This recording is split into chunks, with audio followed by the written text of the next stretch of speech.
Hey everybody, welcome to Bestie Book Reviews. I'm here with my bestie Mandy. And I'm here with my bestie Jessica. So in honor of Independence Day, we have some patriotic reads for you guys.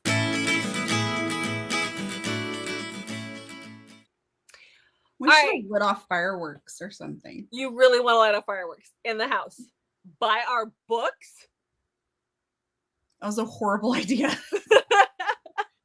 So let's tell them what they can win if they're a subscriber. Exactly. So let's talk about it. So before we get started, don't forget to hit that subscribe button because you could win this bag full of swag, including I just broke a nail. Twisted Love. No. I know. Twisted Love by Anna Huang. We're going to be putting this in there with a bunch of other swag. So this is a part of our Road to 1K giveaway.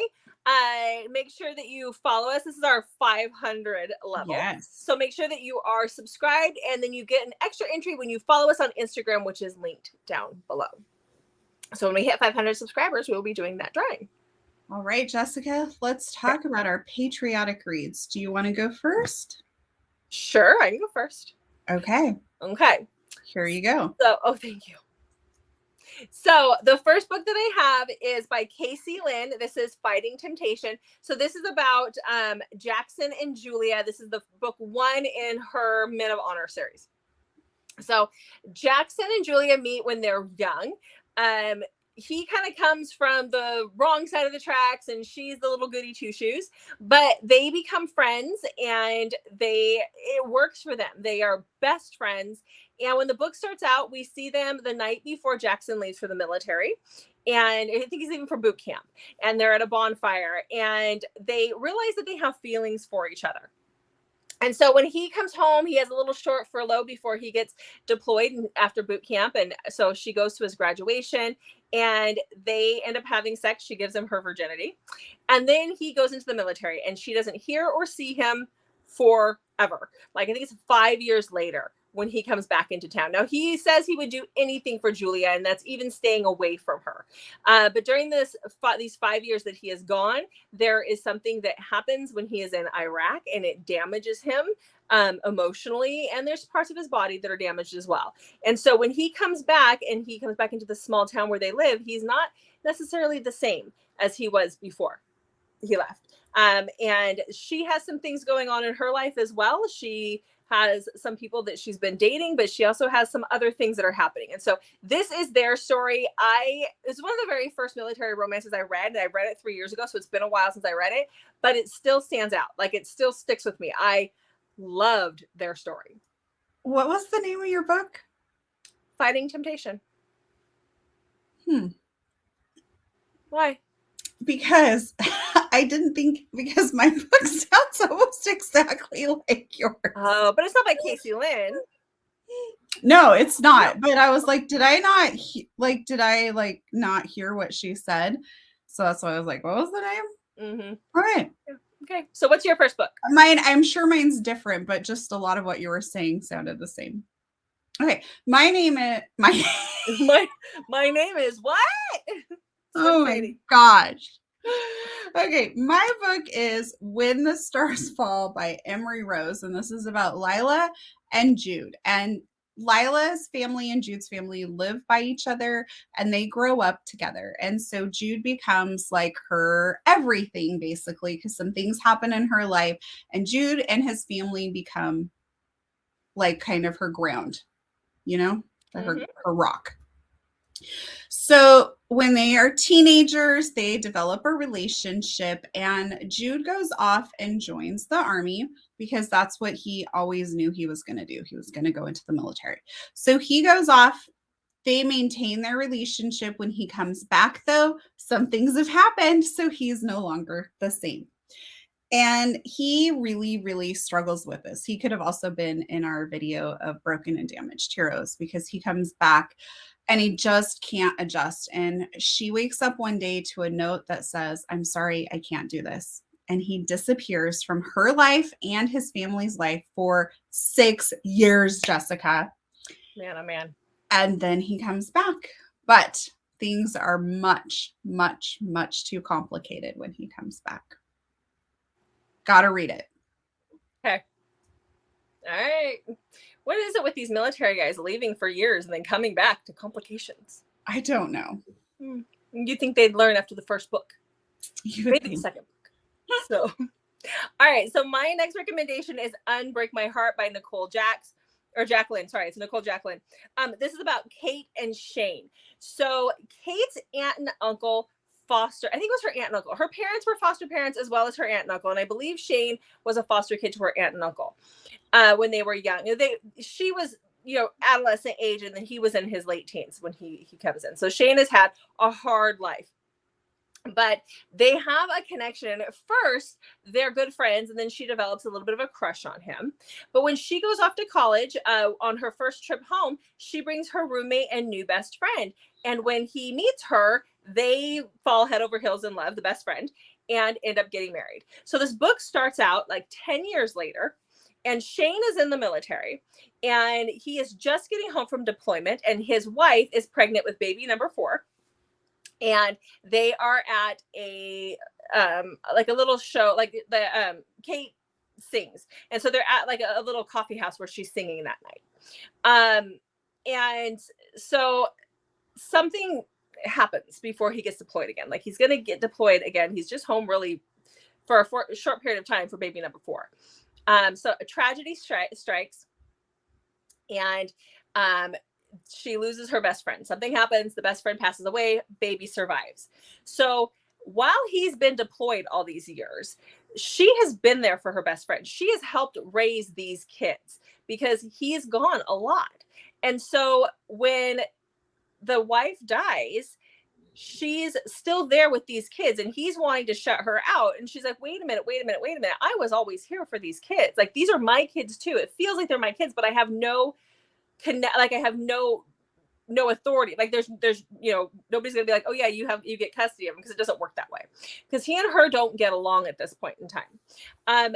Things happen between them, and then he gets deployed again, and she's home once again with his kids. There's a lot that's happening behind the scenes, because you have the wife who's passed away, you have their relationship, and there's certain things that happen in their relationship. Shane is a complete ass. Like, I actually have it written down here. Shane is an ass.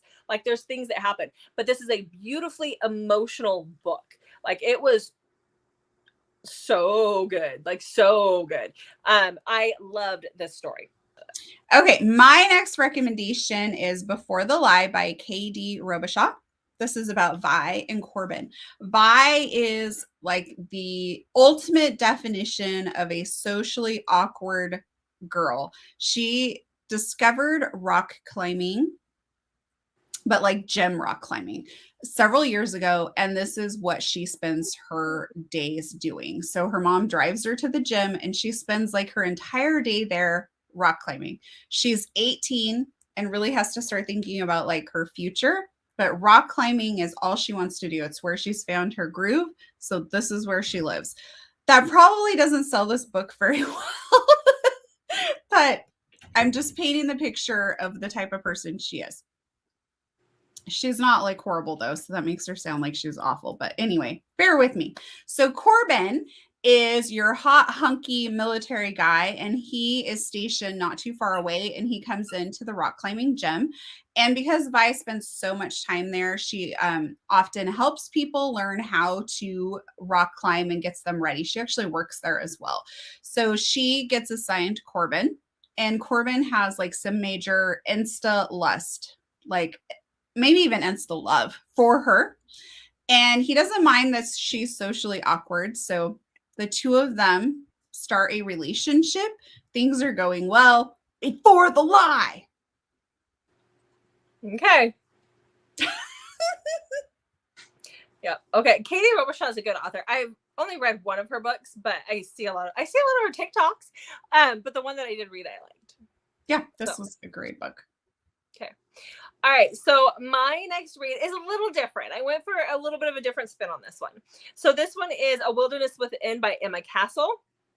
This is actually post-apocalyptic, but this is about Caroline and Lincoln. Now, Lincoln was in the military. He was pretty high up in the military. And when the book starts out, there's like, there's been a sickness that people are just they've died left and right. Our heroine Caroline was in Chicago O'Hare Airport, and when the sickness broke out, and she was the only person, because they locked down that airport, she was the only person to walk out alive. So if that tells you, like, it just kills everybody real quick and fast. Like you burn up from the inside out, and you dehydrate and you die. You turn to chalk, basically, is what happened. So Lincoln is in a bunker with the president and the vice president and all these other big, high military ranking people. And we've gotten to a point when the book starts, technically the president is dying, but he was like the vice president, like he was like so far down, like they kept dropping, like as they would die, they would go to the next person. And this is actually his best friend, and they've been in the military, they've served together and all that good stuff. And so once he passes, then Lincoln's like, well, I know I'm immune. I haven't gotten it. All these people have died. So I'm out of here. I'm going to go out and see what's out there. And so he leaves. And he goes to a store and he's looking for provisions. And that's where he finds Caroline. And he takes her and he's like, well, you're the last woman, so you're mine now. And so this is a part of their story. There's a lot of military aspects in it. We run into military friends. We get to like we go to a military base. There's a lot of aspects in this. I love their story. I love how they're looking for a cure. I love the dynamic between the two, where he's like, eventually, like he waits for consent, but he's like, eventually you're going to give in. It's just the two of us. Like, hello. So anyhow, I love this one. Did I time it right? You did. You did such a good job. Yay, thank you. My next book is called Flyby by C.W. Farnsworth, and this is about Gray, who is Evie's brother's best friend. And Evie has kind of had a crush on him for a while. He's in the Air Force. And the whole book is told from Evie's point of view. So we never actually know what Gray is thinking, which normally I don't like that. But this kind of gave this element of a little bit of angst because we don't know why Gray is making the decisions he's making. So every once in a while, it's kind of fun to like mix it up. But most of the time, I really like a dual point of view. But this was, I think the choice to make this just from her point of view really helped push the story forward. So things escalate pretty fast. Gray comes back and Evie and him are like really kind of uncomfortable around each other at this restaurant. Like Evie doesn't really want to be around him because like she's kind of had this crush on him, and he just treats her kind of not rudely, but maybe rudely, if that makes sense. So they're at this restaurant because he's back in town for a while on leave. And so like their friend group, is all meeting up with him. Okay. So from this dinner, things escalate pretty fast between the two of them. And he is actually on an extended leave from the Air Force, but she knows he's going back. And being a doctor, she does not have the ability to like follow him around. So she kind of knows this is going to just probably be like a fling because she does not want to just be a flyby. But of course, feelings get developed and get stronger. And so the two of them have to work these things out. But first, we really need to figure out why he is so guarded. So, very good. I know the audio just came out for that one. I saw it the other day. Or either just came out or it's getting ready to release. But it's there. So I really like C.W. Farnsworth. Her books are great. Yeah, I know you do. Okay, so my next recommendation is also from Casey Lynn. It's in the same series as the first one that I talked about, but this is number 3. So this is actually my favorite one. So this is about Faith and Kade. So Kade is a close friend with our hero from the other book that I talked about by Casey Lynn. And we see a little bit of him in that book. So when they're in Iraq, when these boys are stationed in Iraq, something happens and they are taken hostage. And before they're taken, we meet Faith, and Faith is actually in Iraq on like a mission trip, like with a church. I have no clue why these kids are in Iraq. I cannot remember why, but I'm like, really? Because that is not where I'd be sending my children. But okay, like in the middle of war? No. Anyhow, she's there on a missions trip. she meets Kade. He actually finds her in a field singing, and he's like drawn to the sound. And so that's how they meet. She ends up sleeping with him for the first time, like giving her virginity to him. And then something happens. They're attacked. She is taken when they get taken by bad guys, and they're held. They're kept prisoners. Kade takes beatings for her. Kade steps up to protect her, but it cannot protect her from everything. She's still raped. She is still beaten. She still goes through all this stuff before they are rescued. So then the book fast forwards to 2 years later after they get rescued, and they run into each other by circumstance. Now, here's the deal. So Faith is a pastor's daughter, if I believe. It's been a few years since I read it. I believe she's a pastor's daughter, but her big things in her life are love and God. And this is not a Christian romance. You still have the open door scenes and stuff here, the open bedroom scenes. But there's a lot of faith in this book. There's a lot of talk about faith and God in this book.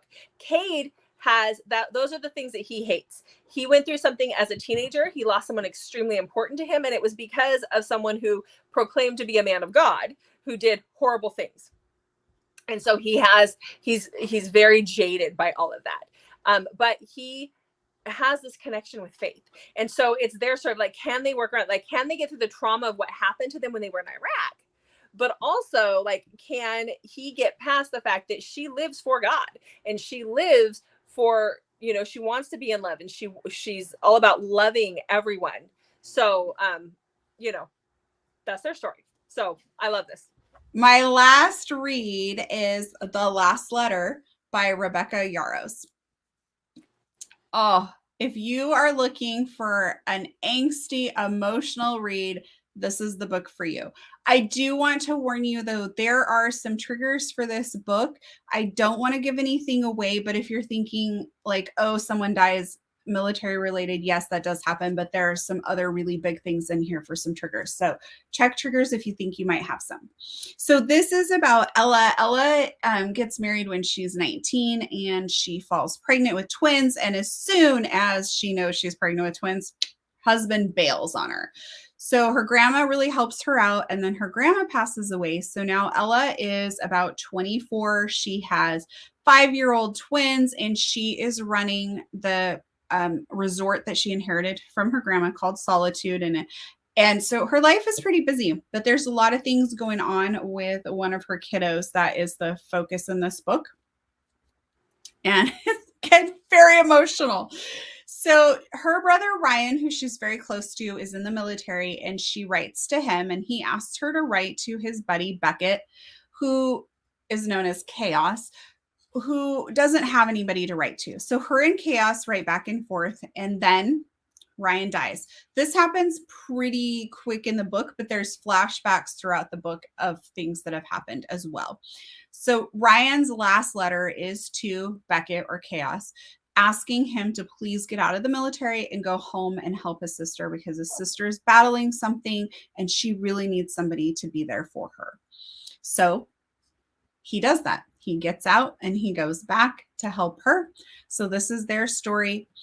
An important thing to know is Chaos, though, or Beckett, however you want to refer to him, he's referred to both throughout the story, is a kiddo from the foster, why did I say that? He grew up in the foster care system.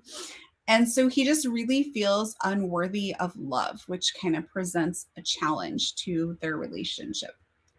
Fantastic read, perfect for the 4th of July holiday, or just if you're looking for a great book to read or wanting to read a military read. So good.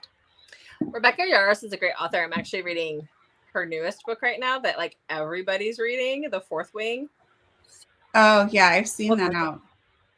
Yeah, we'll talk about it next week, but yeah, she's an amazing writer. She hit it out of the park. So I want to read. I think I've read one other book by her. But yeah, I want to read more. So yeah, okay. So enjoy her work. Mm-hmm. Yep. So my last recommendation is Heartbreak Warfare, and it is by Heather Orgeron, I think is how you say it, and then Kate Stewart. So this is about our heroine, Kate, who is in the military, and when the book starts out, she's getting deployed for the first time. It's her second second stint. You know, she just re-signed up, and then they're sending her overseas to the Middle East. She's a nurse in the military, so she's just going to go to, you know, this what do we call it? What do you call it? I don't know. Where they're stationed. What do they call it? Army base? Thank you. It's a base. Oh my goodness. Yes, thank you. Oh my gosh, the brain didn't work. So she's going to the base. She's going to this base to be a nurse overseas. And she's married. She's leaving her 6-year-old son behind, which is really hard. As a mom, it was very heartbreaking to read that. She's married to somebody who is, I think he's a captain. He's high up in the military. And so he's not really thrilled that she's going, but this is what her job is. And so she is going. He's a little bit older than her as well. But she gets over there and she meets, you know, the people that she's going to be taking care of, hanging out with during this time. She's going to be gone for a year. She goes with her best friend, who's also a nurse there. And she meets Briggs. Now, Briggs is the funny, jokester, flirty guy. And she knows there's an attraction there, but she tries to stay away from him because she knows there's an attraction there. She misses her husband. She misses her son. And it's really hard on her. And so one day he tells her, hey, I'm going to go and do this humanitarian, you know, trip into town. Do you want to come? You guys should come with us. And so her and her best friend load up and go with his unit, and their unit is attacked. And several of them are taken hostage, especially the two of them, Briggs and her. And they're kept for months by these people, and they are tortured and held and beat and all the nine, the whole thing. Nothing happens between them during that time, but they build an emotional attachment. And so then when she gets home, she is not the same person she was when she left. She has this emotional attachment to Briggs. She still wants to be a wife and a mother, and she wants to make that work. But again, she's been through so much trauma that trying to make her marriage work is really difficult. And so we see her through this whole process of, it is a love triangle, because who does she want to be with, even though nothing had ever happened between her and Briggs while they were there. But at the same time, emotionally, he gets her, like he gets where she's coming from, but yet this is her husband and her child. And so it's a very heart-wrenching story. And it's really good, obviously, but it's kind of hard at times. Those who have cheating issues, when, you know, like, don't read books with cheating in it. This one, I don't tend to like books with cheating either, but this worked. And I don't know that you would really call it cheating when we get to what's actually happening. So just to put that out there. So that's it. I have a few books I want to go read now. I know. So that is all that we have for you guys today. Thank you so much for watching. Have a safe and happy Independence Day. Make sure to check back on Mondays, Thursdays, and Saturdays for new videos from us. And we'll see you guys in the next video.